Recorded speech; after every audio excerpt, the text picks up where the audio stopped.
And you sort of wonder, like, at what point do you kind of go, okay, I'm gonna take the risk, and then that's it, right? Yeah, that's really it is. I was talking to my brother about this yesterday. There's a point in time where the whole my family, the four of us, and we've all had our battles with this, that, and the other, where in the end we're just going to say, oh, fuck it. I'm going to go and drink that. I'm going to go and smoke that. I'm going to inject this. I'm going to take that pill. I'm just going to go. I'm going to enjoy it. And if at the end of it, it just says, well, you simply cease to exist anymore, whoopee-doo. Whoopee-doo. I mean, we've all had 70, so to speak. So, I mean, point comes where you go, enough is enough. Now, I've got your voice coming through there. Okay, I'm going to test as well. Yeah. That's okay? That's all good. Yeah. It's all good. I think it's a bit cleaner. Now, let's, on the basis of this, tell me, what are you doing? It's great, it's fantastic. You're setting up a podcast and you're going to stream it to the world. And well, sadly, I'm not streaming because I don't mean streaming to the world as in streaming. It's up there. This is number 11. This is episode number 11 already. And regularly, or I try. I didn't realize it was going to be such a time requirement. It's about 5 hours of prep for every episode. Right. And not just prep, but then doing all the editing and stuff like that. I didn't realize that it was going to take so long.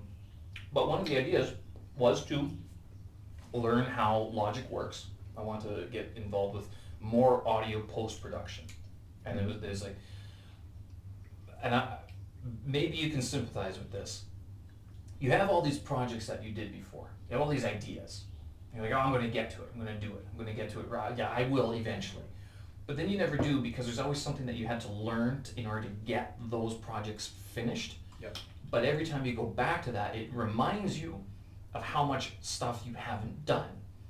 So the idea with this was to make something new that I had to publish and that I could make good enough to publish now and not spend forever editing.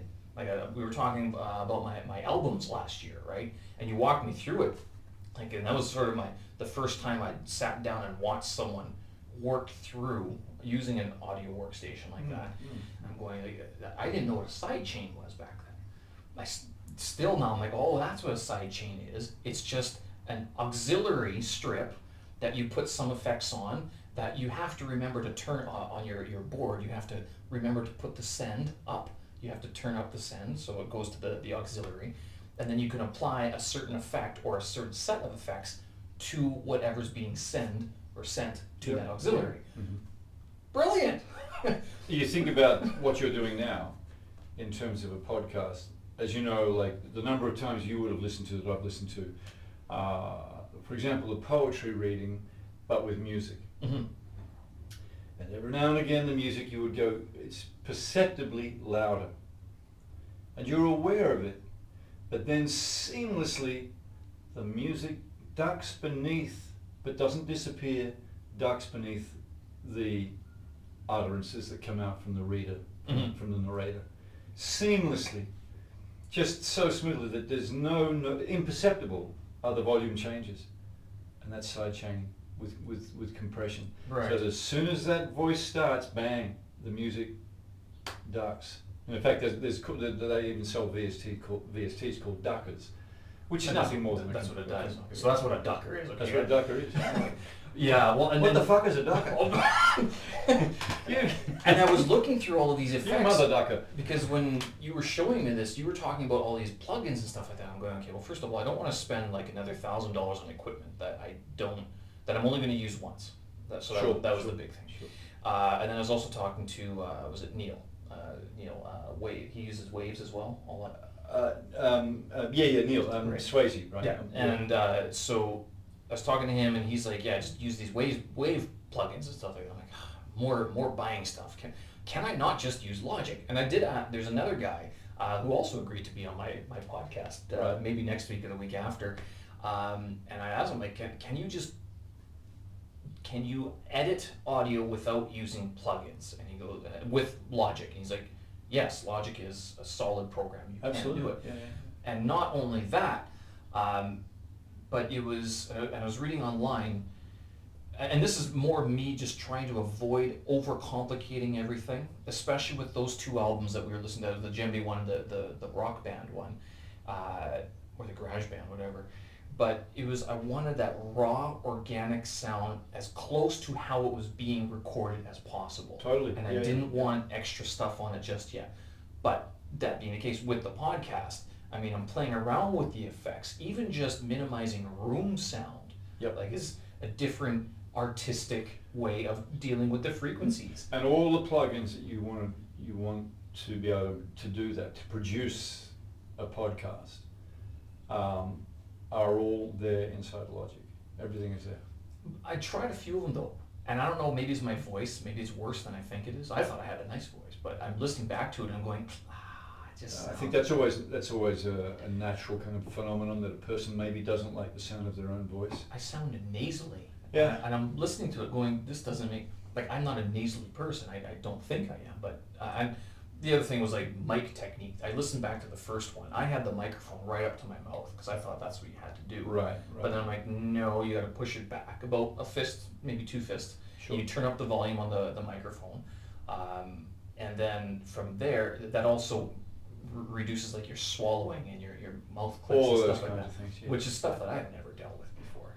And apparently, if you add certain plugins like a compressor to it, that actually makes it worse. Yeah, it does, but then again, you've also got software that comes out from, say, Isotope, but Isotope not exclusively. There are other companies as well that will do things like they'll have noise emissions and stuff like that. Breaths, for example, you can remove the breaths simply by going through, looking at and attenuating a threshold. So you can actually take out a lot of that incidental noise. A lot of times I'm looking at tutorials on YouTube, podcasts effectively, where people have put up, and I live by those. I mean, I need those tutorials, and I'm watching them every goddamn day and night. You know, like you go to sleep looking at one, you wake up, that's the first thing you do. And you get to be very critical of guys that are putting this stuff out, and you get to hear the underbelly of their voices, the swallows, the stammers, the glottals, the sputum inside. You know, you think, God, can't you remove that? And the fact of the matter is, you can, but you know, but you have to do it. But you have to do it, which is another problem. Is that you have to sit down and actually do it. Well, you know, like this morning, last night I was working on a song in Logic. Ableton had crashed 3 or 4 times, resulting in here's the crash dialogue, you know, come on now, are we recording right now? Yeah, we got everything going. Oh, so we're going, okay, yeah. So if you don't mind, or no, that's fine, that's fantastic. Restart again. So here's the crash dialogue that goes out, and you know, I've got to copy that in and put it into a letter that's apparently a non-reply letter that goes out to them. But for the heck of it, I'm there punching, not typing, I'm punching. And furthermore, it's the last time I'm going to have to use, what a pity that it's come to this, 16 years down the drain of using Ableton, and I can continue to use this software no longer because it's crashing all the time. God damn you guys! You know, blah, blah, blah, blah, blah, blah, blah. Send the letter off, Ableton's crashed, open up Logic, and it's time to work in Logic by virtue of the fact that I was wanting to do this piece, but of course I could only do it in Logic. Because of Logic's fantastic drummer. The drummer plugin.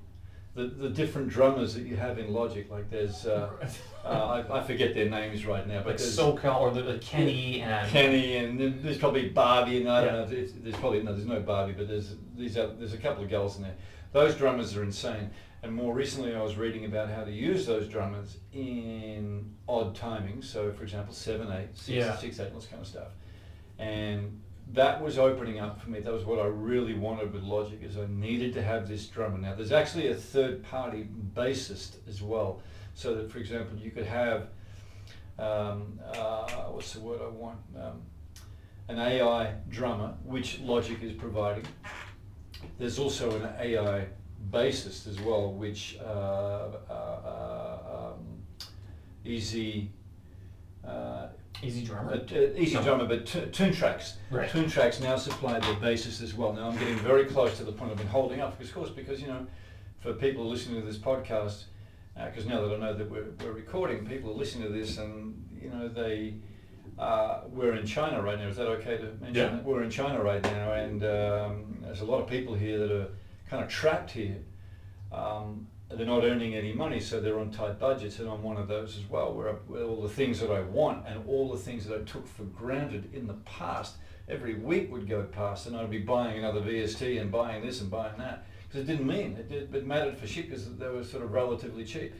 Well, there's an AI bassist from Toontracks that I simply cannot wait to actually explore, but I've just got to wait because I can't, until I know what my final fly date is and what my budget is. The day I know is the day that I invest in the package, because what it'll allow me to do is to intuitively write pieces of music with 100% total feel. Now you can do that. You can obviously I can do that with a keyboard, but I'm not a keyboardist, a pianist as such. Yes, I can play keyboards and do all that kind of stuff, and I can play a bass guitar on a keyboard, but it's never the same. You can get a wonderful sounding patch to do all that, but it's never the same. It doesn't have the same nuance. And what this software does is it offers you the nuance of a bass player, and Logic's Drummer gives you the nuance of a drummer.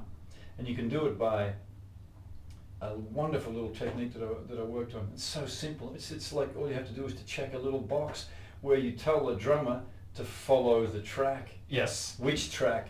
The bass track or the keyboard track or whatever you want. Man. it literally, when I first saw that happen, the first thought I had was when I used to play in a Ukrainian polka band in Canada, and they used to tease me that, oh, well, we can replace the drummer.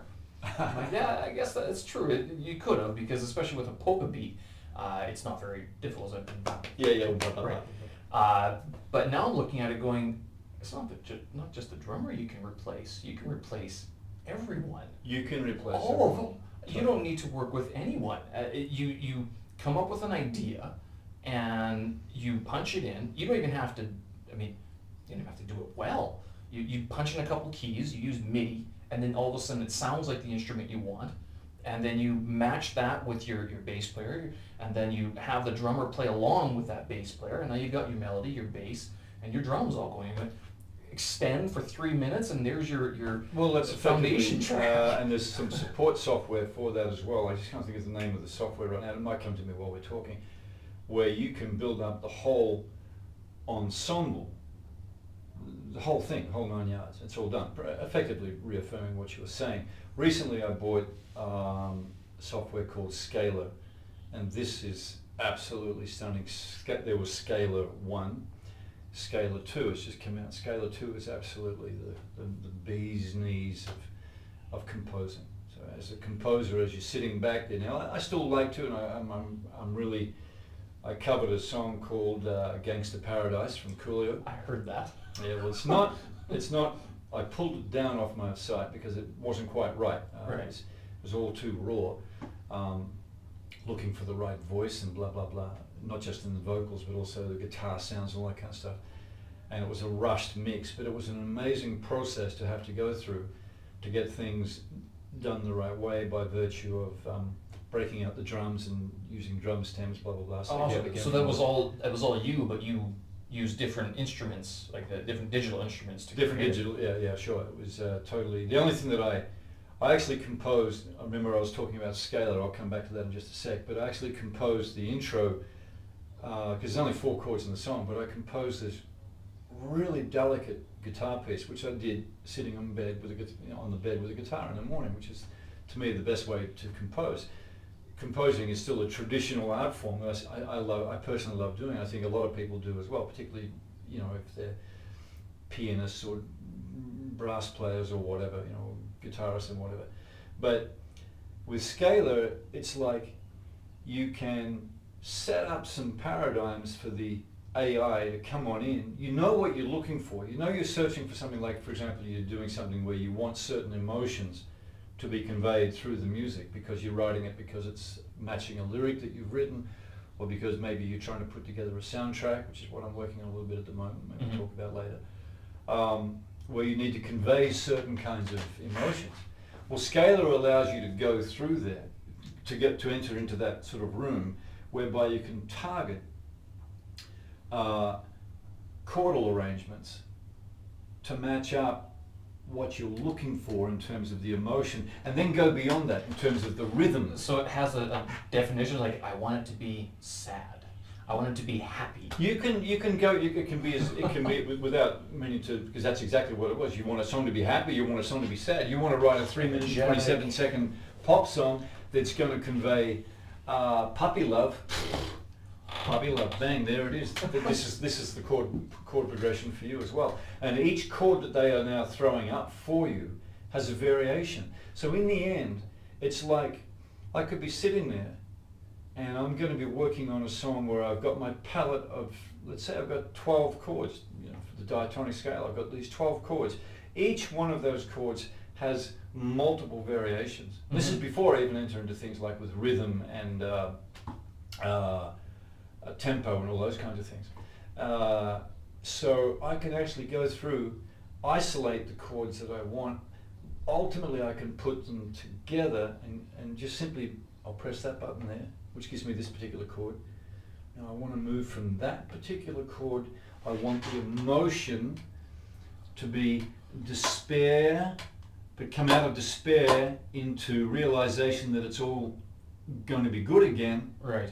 And I can convey that through pressing that chord, that chord, that chord, that chord, just simply by pressing a button. Or I can also press the key on the keyboard as well, on the MIDI keyboard. Jeez. Once it's all done, and once I've mapped out what it is that I want, I can then simply record that inside the scalar software, and then drag and drop inside my DAW. Mm-hmm. Logic, Ableton, Cubase, whatever. So does that use keyframes then?